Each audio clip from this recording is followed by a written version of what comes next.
This is Optimal Finance Daily, episode 1222, Why Good People Need to Get Comfortable with Wealth and Power, Part 1, by Margo Aaron of ThatSeemsImportant.com.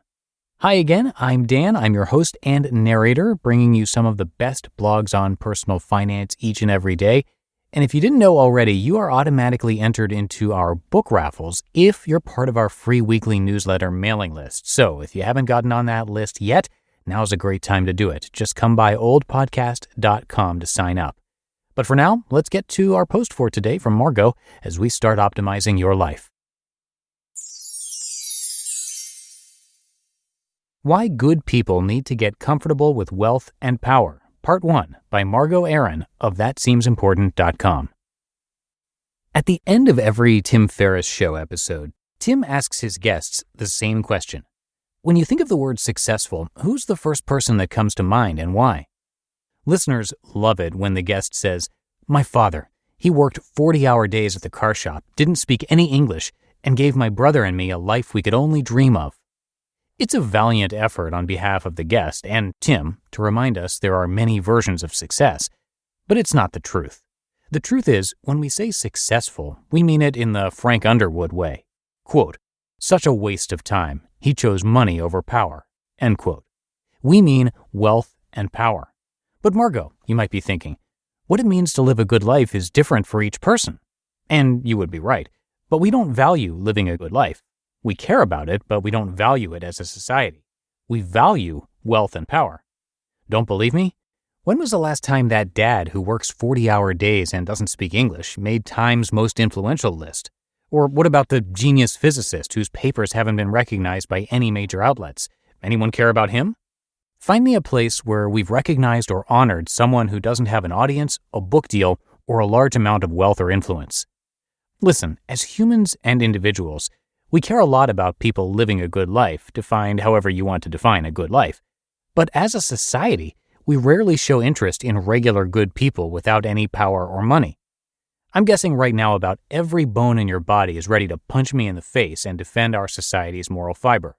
We value good people, Margo. I can see you trying to find counterexamples just to show that Margo idiot from the internet. Well, I'll save you the trouble. Of course we value good people.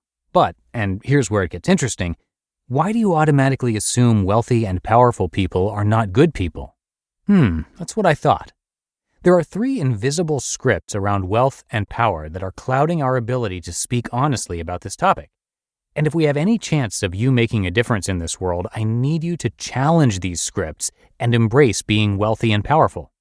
I'll start by diving into each script, and then I'll make the case for why they're so destructive to our future success. Invisible script number 1. Wealthy and powerful means you're an It makes sense. We've falsely associated wealth and power with being an because the successful people we've deified throughout history were mostly They were absentee fathers, neglectful husbands, and insufferable workaholics. They pushed the ethical boundaries of their time, not in a good way, in a people-got-killed way, and we gave them a free pass because he revolutionized the whatever industry, or his invention changed the game. We love our robber barons and James Bond and Gordon Gekko and Henry Ford. Fiction or real, it doesn't matter. These are the heroes we deify, even in infamy. Carl Icahn, Bobby Axe Axelrod, Steve Jobs, Jordan Belfort, King Henry VIII, Don Draper. We love our especially if they're good-looking.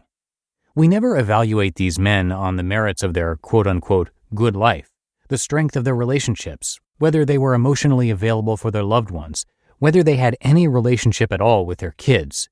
Because if we did, we'd call them failures. We don't measure success that way.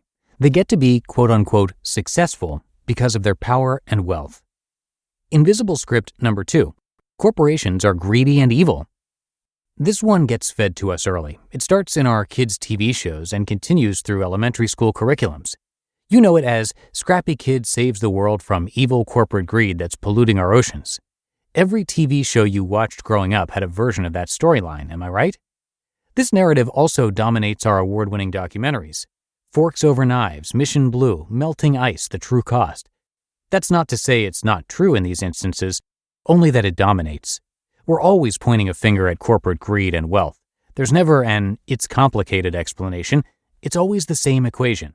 Wealth plus power equals evil plus corrupt equals destroying the world. It's also in our favorite action movies. Mission Impossible. Chimera, anyone? The Manchurian Candidate. James Bond. Spectre. Terminator. Wall-E. Back to the Future. Avatar. A bajillion others. We rarely see any instances where corporations do anything good. Which leads us to invisible script number 3. Invisible script number 3. Hear that in tomorrow's episode. You just listened to part 1 of the post titled "Why Good People Need to Get Comfortable with Wealth and Power" by Margo Aaron of thatseemsimportant.com. And I'm going to, of course, finish up this post for you in tomorrow's episode, but that does it for today here at Optimal Finance Daily. Hope you're having a happy Tuesday. Thanks so much for being here with me today and every day. And I'll see you back here tomorrow, as usual, where your optimal life awaits.